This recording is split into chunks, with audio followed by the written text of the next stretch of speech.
राम मंदिर के चढ़ावे में चोरी के मामले में अब सबसे बड़ा खुलासा हुआ है। सोमवार को एसआईटी की शुरुआती जांच रिपोर्ट आई, जिसमें कई गंभीर अनियमितताओं की ओर इशारा किया गया है। रिपोर्ट के मुताबिक एसआईटी ने अपनी जांच में साफ कहा है कि मंदिर में चढ़ावे की गिनती के दौरान नकदी और कीमती वस्तुओं की चोरी हुई। 27 अप्रैल से 5 जून 2026 तक, यानी करीब 40 दिनों के सीसीटीवी फुटेज की जांच में गिनती कक्ष के अंदर कई बार कर्मचारियों को नोटों की गड्डियां, खुले रुपए और कीमती सामान अपने कपड़ों, जेबों, यहां तक कि जूतों में छिपाते हुए देखा गया। जांच में ऐसे करीब 70 संदिग्ध मामलों का जिक्र किया गया है। एसआईटी का कहना है ये कोई एक दो घटनाएं नहीं थी, बल्कि कई दिनों तक दोहराई जाने वाली एक व्यवस्थित प्रक्रिया थी। जांच में सुरक्षा व्यवस्था पर भी गंभीर सवाल उठाए गए हैं। रिपोर्ट के मुताबिक गिनती कक्ष में प्रवेश और निकास के समय तलाशी नहीं होती थी। कर्मचारियों को निजी सामान अंदर ले जाने की छूट थी। अलग अलग हुडियों की नकदी को मिलाया जाता था। नकदी का पूरा रिकॉर्ड और वजन भी दर्ज नहीं किया जाता था। एसआईटी ने अपनी रिपोर्ट में 6 लोगों की भूमिका पहली नजर में संदिग्ध बताई है, जिसमें अविनाश शुक्ला, अनुकल्प मिश्रा, लवकुश मिश्रा, मनीष कुमार यादव, करुणेश पांडे और रामाशंकर मिश्रा उर्फ टिन्नू का नाम शामिल है। इधर एसआईटी की रिपोर्ट आई, उधर राजनीतिक शोर भी सुनाई देने लगा। विपक्ष का आरोप है कि बीजेपी सरकार ने राम मंदिर में चोरी करके करोड़ों श्रद्धालुओं की आस्था के साथ खिलवाड़ किया है।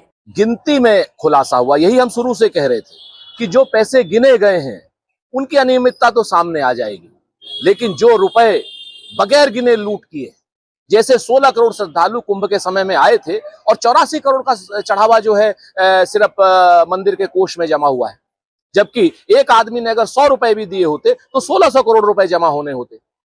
तो एसआईटी तो गिनती के रुपयों की जांच कर रही है। लगातार सीसीटीवी के जो फुटेजेस आए हैं, एसआईटी ने बोला है कि 40 दिन में 70 बार चोरियां हुई है। हर जगह से चोरी हुई है।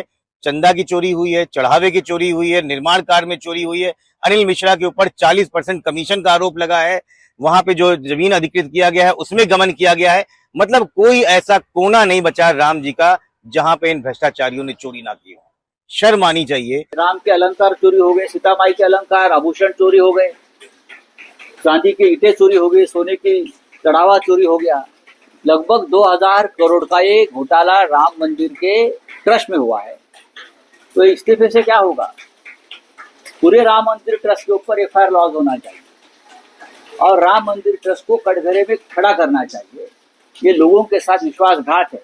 वहीं बीजेपी का कहना है कि जांच पूरी पारदर्शिता से हो रही है और दोषी चाहे कोई भी हो, उसे किसी कीमत पर बख्शा नहीं जाएगा।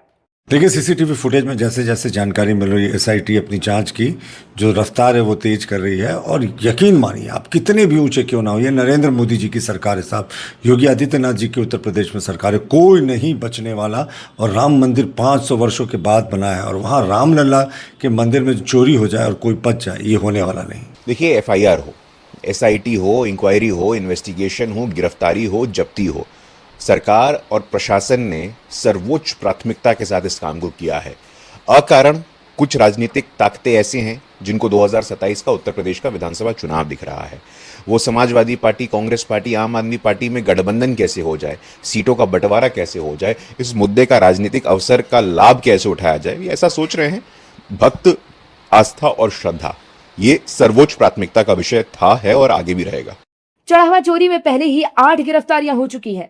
अब सबकी नजर इस बात पर है कि एसआईटी की रिपोर्ट के आधार पर आगे कितनी और गिरफ्तारियां होती हैं और राम मंदिर की सुरक्षा व्यवस्था में और कौन से बड़े बदलाव किए जाते हैं।